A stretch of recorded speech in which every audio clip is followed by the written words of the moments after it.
Hello and welcome to the Ghosts and Folklore podcast. I'm Mark Rees, and on each episode I investigate a different, weird and wonderful subject. And on this episode we are going to explore the very strange, the very unusual and the very creepy phenomena of the soul leaving the body in order to complete a mission and then returning afterwards. Yes, the soul leaving a person's body, going off to do whatever it is they need to do, whatever task they need to complete, and having done so, returning to the body once more. And in order to do that, we are going to look at four different accounts, four different supposedly real life accounts, if you choose to believe them, in which this really did happen. And they all happened in Wales, although technically one of them happened just over the border in England. But this isn't a phenomena which is unique to Wales or to England. There are reports all over the world of the soul leaving the body for some purpose and returning afterwards. And as I was researching these four accounts, I read this wonderful take on it from Germany, where the soul, it is said, leaves the body via the mouth in the form of a mouse. Yes, a mouse, which climbs out of the mouth to go off and do whatever it needs to do. Well, in Wales, the soul doesn't leave the body in the form of a mouse, but in the first of our tales, it leaves the body in the form of a glowing blue light, which, for regular listeners, might bring to mind the idea of the corpse candle, the eerie corpse candle floating through the sky. Do they have some connection with the soul leaving the body? Well, that will all be revealed later on in this episode. Now, these accounts were gathered by one of my favourite, more recent, more contemporary writers on Welsh ghost lore and folklore, and that is Jane Pugh. And Jane recorded these in the late 1980s, I believe. And she tells us this belief was prevalent right up until the end of the 19th century, so not that long ago, really. We're talking Victorian times. And Jane records a few instances which happened in the county of Clwyd back then between 1880 and 1893. And the first one is quite an ingenious one, really, which took place near the town of Ruthin, when a naughty young man, was courting two different girls. Now, Jane tells us they naturally hated each other, and never mind the soul leaving the body as a blue blob being remarkable. I think it's quite remarkable that these girls actually knew about each other, and then they still carried on courting this young man. But there you go, he must have thought he was very lucky. He had two girls to go to, and this account begins when he wakes up one night with one of the two sleeping next to him. And as he's lying there in the dead of night, in the darkness, he hears, to quote Jane, her peaceful sleeping changed to moaning. So all was quiet, all was calm, and then a moaning noise. And then, from her mouth came a blue light. It bobbed across the room, passed through the closed wooden bedroom door, and was gone from sight. Now, this man, after the initial shock, the initial surprise of seeing a blue blob emerge from his girlfriend, one of his girlfriend's mouths, decides to give chase. He throws on some clothes, rushes after the light, and he can see it going down the garden path and then beyond towards the forest, and as he walks along behind it, it bobs and it drifts through the forest to a path. Now, this is a path I am assuming he would have been more than familiar with, because it led towards the home of his second girlfriend. And this is where things get even weirder. This blue light which emerged from girlfriend 1, I haven't got their names, so we'll have to go with girlfriend 1, girlfriend 2, but the blue light from girlfriend 1 is heading towards the front door of the home of girlfriend 2, and then, to the horror, as Jane puts it, to the horror of the man following behind, a second blue light emerges from that home. They are now on a collision course. These two blue lights, these two souls of these two girls who hate each other are heading towards each other. There's going to be a collision. And the two lights met and began to circle each other and there's a wonderful description, like two sparring boxers. These lights are sizing each other up, and they're biding their time. When are they going to pounce? When are they going to punch? Or not literally punch. I'm assuming these lights don't have arms, but when are they going to attack? Now, occasionally during this kerfuffle, we are told that they did fuse together. They fused together. I guess they got a little bit too close for comfort. There was a little bit of a touching going on between these two glowing balls. Maybe some kind of fizz of electricity was going on. Maybe that's how they landed blows. I don't know. I don't know how these souls work. But after some minutes, after some time, they made off in the direction they had come from. So the soul of girlfriend number 1 went back to the sleeping body of girlfriend number 1, and the soul of girlfriend number 2 went back to the sleeping body of girlfriend number 2. Well, I assume that's what happened anyway. I don't know if souls are able to switch maybe after a fight. Could the soul of girlfriend 1 head to the body of girlfriend 2? I don't know. That's a question for another day. But let us assume the souls went back to their correct bodies. And the young man, who unsurprisingly had not really witnessed anything like this before, but he had heard the stories, and so he assumed that I have just seen the souls of my 2 girlfriends fighting presumably over me. I'm guessing that's what he thought. And I don't know if he was horrified by that idea, maybe, or maybe it was an ego boost to the man. I don't know. But either way, he saw them fighting. He assumed his girlfriends were fighting over him. And he headed back home to girlfriend number 1. And when he got there, he was just in time to see the blue light, which I love this touch, which we are told had taken a shortcut, so it got back quicker than he did. But he got back just in time to see that blue light enter the girl's mouth. She woke up and did not remember a thing.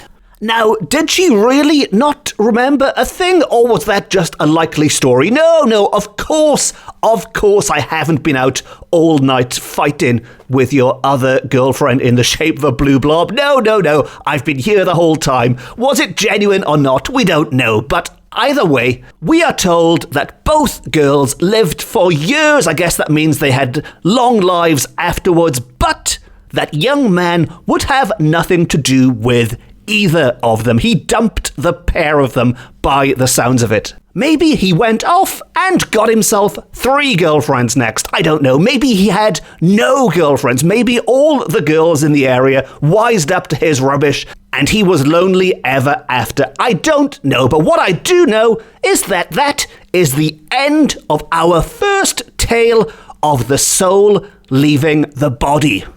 Now, the next tale, our second tale of souls leaving the body, takes place slightly earlier in the 19th century, in 1840, and we are heading westward. We are going to go west a little bit towards the Irish Sea to Anglesey, to Ynys-Môn, and specifically to the town of Beaumaris, where the subject of this tale, a young apprentice who worked for a draper who, by all accounts, was a bit of a tough boss to work for. We are told he's a hard taskmaster, so much so that all of his apprentices had no more than half an hour for lunch.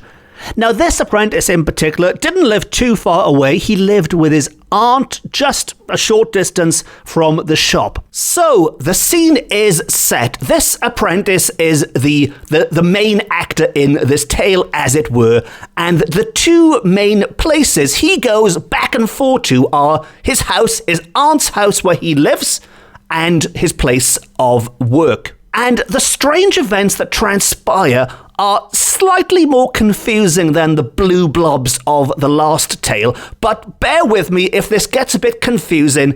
It will make sense by the end, I promise you. Just bear with me. So, this apprentice is sitting in his aunt's house on his lunch break one day, and he is due back in work at 12:30. He looks at the clock, and it is 12:30. He is in trouble. He's in a heck of a lot of trouble. He knows how angry his boss gets, and there is no way he can possibly get back on time. What can he do?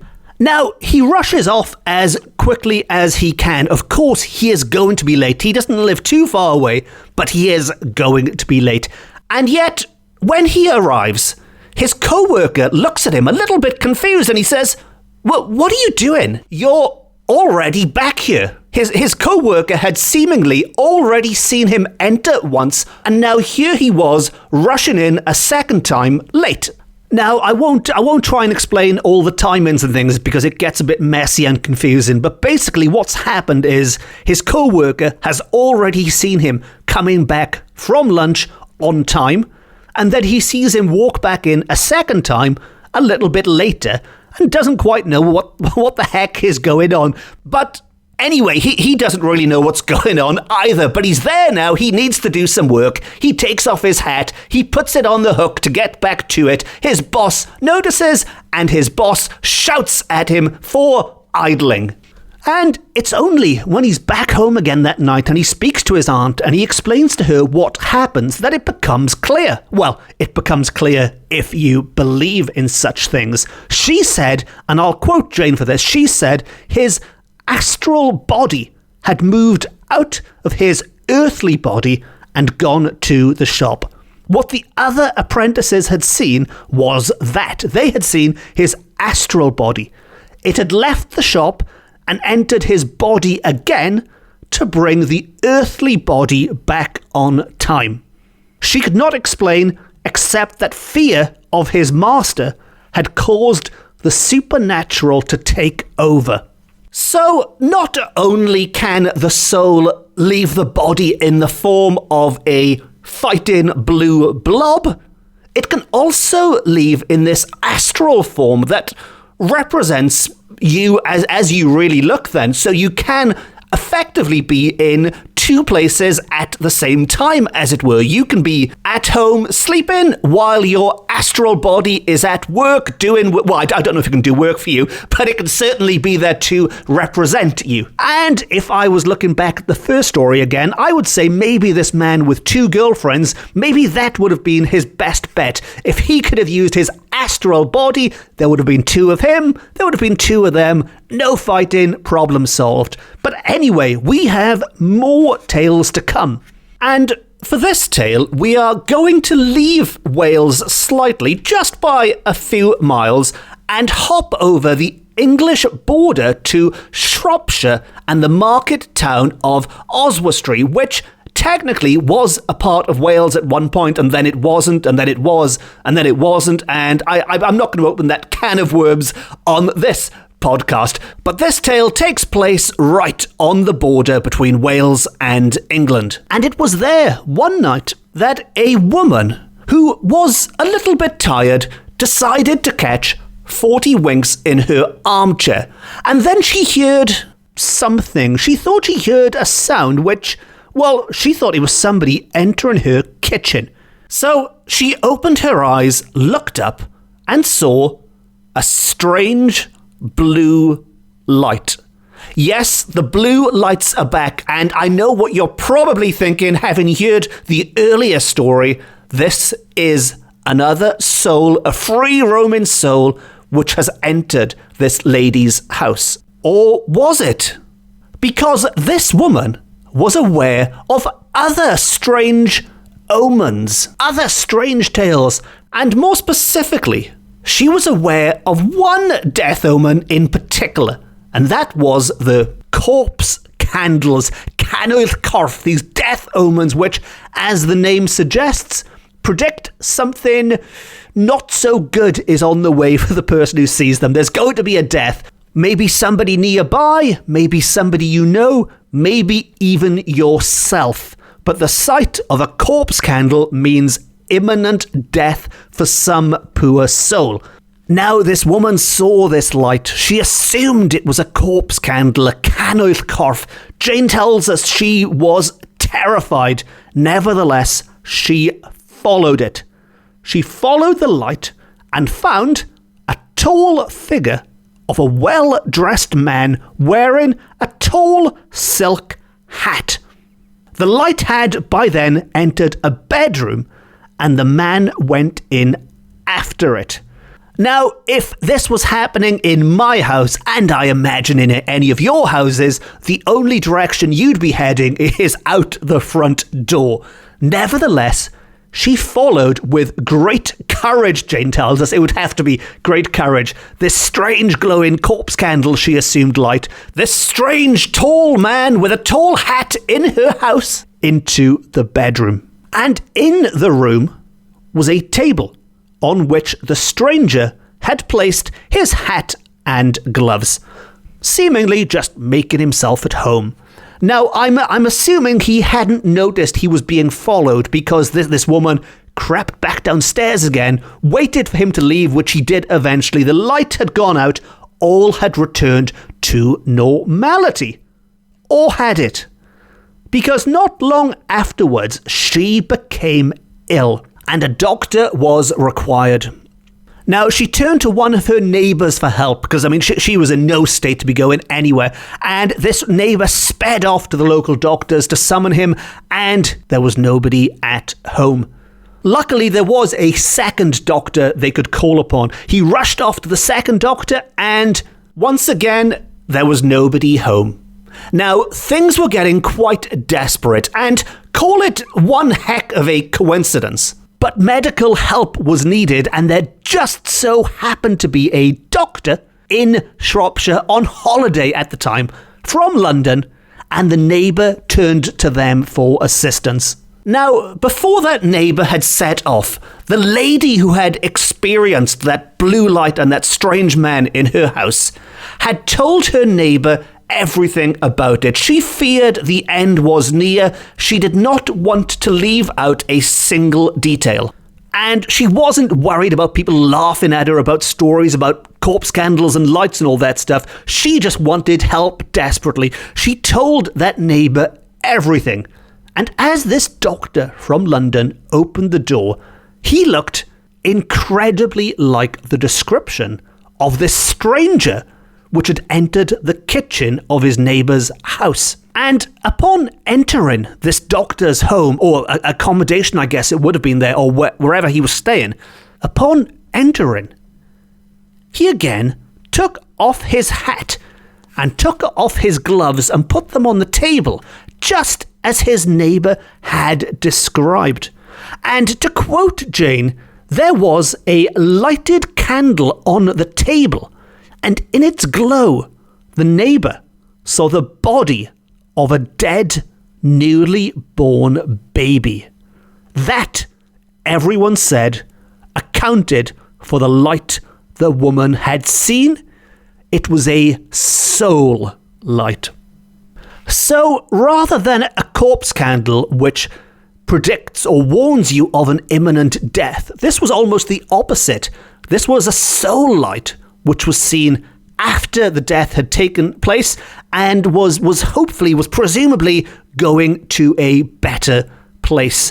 And in a very eerie aftermath to this tale, Jane sums it up by saying that the good news is the woman recovered, but the tale never told whether it had been her baby. Because why was this light, why was this man entering this woman's house in the first place? Had she lost a child soon before? And that light is what she saw afterwards? Well, that's for you to decide, really. But I think on that potentially tragic note, let us swiftly move on to the fourth and final tale of souls leaving the body. And this one takes place in the early 1800s. It's almost like we're going backwards throughout the century. And it involves Dr. Davis of Cerrig-y-Drudion, a village which, again, is in the north of Wales, not far from Betws y Coed. And at the start of our tale, Dr. Davis is fast asleep. And it was in his sleep, as he slumbered, he thought he could hear somebody calling his name from outside, calling his name from underneath his window. Now, this could well have been a dream, but in this dream, they shouted Dr. Davis, and they said they needed help because a woman was dying. Now, he didn't get up initially. He was half dozing, half awake, half asleep, and yet it had disturbed him. So now he was slightly conscious, and he listened out, and a second time, his name was called again. This time he went to the window, he looked outside, there was nobody there. It was clearly his mind playing tricks on him. Maybe he'd had a long day, maybe he'd had a long night. I don't know what he'd been up to. But clearly something was not right. And then a third time, this voice came louder than ever. But still, there was no one around. He was wide awake now. He was standing up, looking out of his window. There was nobody there.